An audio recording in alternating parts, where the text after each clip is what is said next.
ప్రియమైన వారలారా, యేసు నామమున మీకు నా ప్రేమపూర్వక శుభాకాంక్షలు. ఎలా ఉన్నారు? బావున్నారా? ఈ ఉదయం మిమ్మల్ని సంతోషంగా చూచుట నాకు చాలా సంతోషంగా ఉన్నారా? నిజంగానే క్రీస్తునందు మీరెప్పుడూ సంతోషంగా ఉండాలి, సరేనా? సమస్యలు బాధలు వస్తాయి పోతాయి. ఎవరికి లేవు? నాకు లేవా? మీకు లేవా? లోకంలో అందరికీ ఉంటాయి. అయితే ఈ బాధలు సమస్యలను జయించుటకు శక్తినిచ్చే ఒక దేవుడు తోడుగా ఉన్నారు కదా. కనుక మీరెందుకు భయపడాలి? విశ్వాసమును విడిచిపెట్టకండి, సరేనా? సరే, ఈ సముద్ర తీరమునకు వెనక ఒక కొండల ప్రదేశం తెలుస్తుందా? ఎత్తైన కొమ్ము లాంటిది, చాలా దూరంగా ఉంది కదా. అక్కడ చూస్తున్నారు కదా. ఇది దక్షిణ అమెరికాలో బ్రెజిల్ దేశమునందు ఉన్న ఒక సముద్ర తీరము. రియో అనే పట్టణం నుండి మాట్లాడుతున్నాను. ఇక్కడ ప్రపంచ వింతలలో ఒకటైన ఒక శిల్పము ఉన్నది.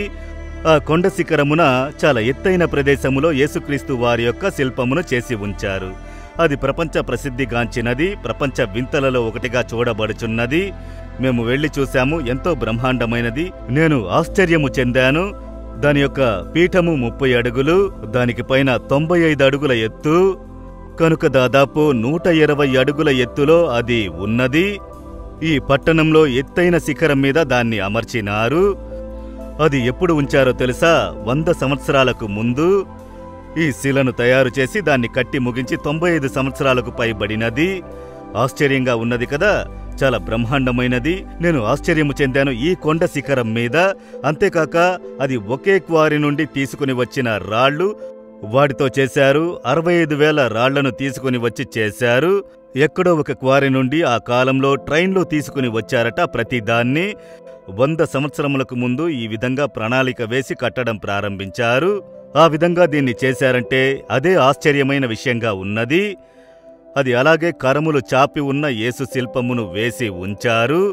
అదేమనగా, ప్రయాసపడి భారము మోయుచున్న వారులారా, మీరందరూ నా యొద్దకు రండి, నేను మీకు విశ్రాంతినిచ్చెదను అన్న వేద వాక్యము ప్రకారము అదే విధముగా దాన్ని గ్రహించునట్లు ఆ శిలను రూపొందించుట చూడగలుగుతున్నాము. ఆ చేతులలో మేకులు గుచ్చబడిన గుర్తులు ఉన్నవి. అది పట్టణమును చూస్తూ ఉన్నది. దీనిని చూచుటకు ప్రతిదినము లక్షలాది మంది ప్రజలు వచ్చుచున్నారు. అవును, ఎంతో మంది ప్రజలు వచ్చిచుండుట మనము చూడగలుగుతున్నాము ఈ పట్టణమునకు. సరే, ఈ దినము దేవుడు నాతో ఏం మాట్లాడడానికి ఇష్టపడుచున్నారు అని అనుకుంటున్నారా?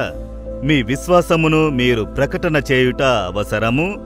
వేదగ్రంథంలో 9వ కీర్తన 10వ వచనములో భక్తుడొకరు ఒక కార్యం చెబుతున్నారు, చూడండి.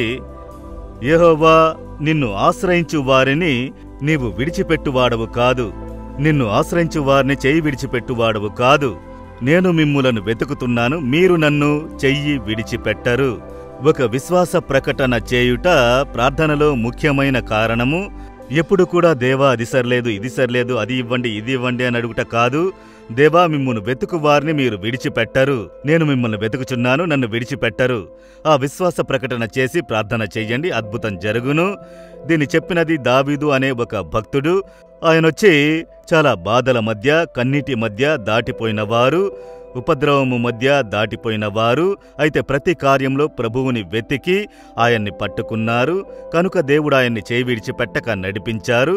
ఉపద్రవం మధ్య, బాధల మధ్య దేవుడు ఆయన్ని చేయి విడిచిపెట్టలేదు. దాన్నే ఆయన చెబుతున్నారు, నిన్ను వెతుకువారిని నీవు చేయి విడిచిపెట్టుట లేదు. తన అనుభవమును చెబుతున్నారు.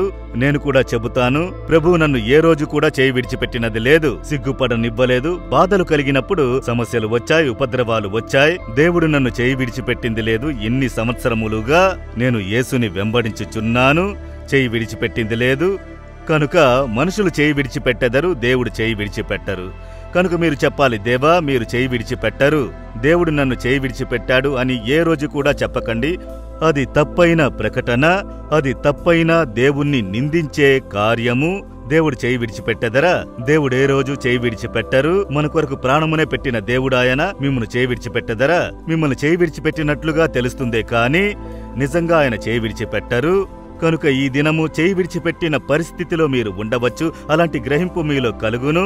దేవుడు చేయి విడిచిపెట్టారేమో అని అనిపించవచ్చు. అయితే దేవుడు నిజంగా చేయి విడిచిపెట్టలేదు. మీ మీదనే ధ్యాస కలిగి ఉన్నారు. అద్భుతం జరగబోతున్నది. ఈ దినమే ఒక మార్పును చూచెదరు. నేను నిన్ను చేయి విడిచిపెట్టలేదు కుమారుడా, కుమార్తె, నీతోనే ఉన్నాను అనుటకు ఈ దినమే ఒక గుర్తును దేవుడు మీకు చూపించెదరు. ఒక అద్భుతము చేయుదురు. మీరు విశ్వాసంతో చెప్పండి, దేవా, నేను మిమ్మును నమ్మియున్నాను, మిమ్మును వెతుకుచున్నాను, మీరు నన్ను చేయి విడిచిపెట్టరు. నేను దాన్ని విశ్వసిస్తున్నానని చెప్పండి. ఈ దినం ఒక అద్భుతం జరుగుట చూచెదరు. చెబుతారా? దేవుని చూసి చెప్పండి, దేవా, నేను మిమ్ములను నమ్మియున్నాను, మిమ్ములను నమ్మువారిని మీరు చేయి విడిచిపెట్టరు, మిమ్ములను వెతుకువారిని మీరు చేయి విడిచిపెట్టరు, మీరు నన్ను చేయి విడిచిపెట్టరు. నాకు ఈ దినం అద్భుతం జరుగును, నేను విశ్వసిస్తున్నాను యేసు నామములో. Amen, amen. Jesus redeems Telugu YouTube ఛానల్ను సబ్స్క్రైబ్ చేయండి. సబ్స్క్రైబ్ బటన్ను క్లిక్ చేయండి మరియు బెల్ బటన్ను నొక్కండి. ప్రతిరోజు కార్యక్రమ సమాచారం పొందండి.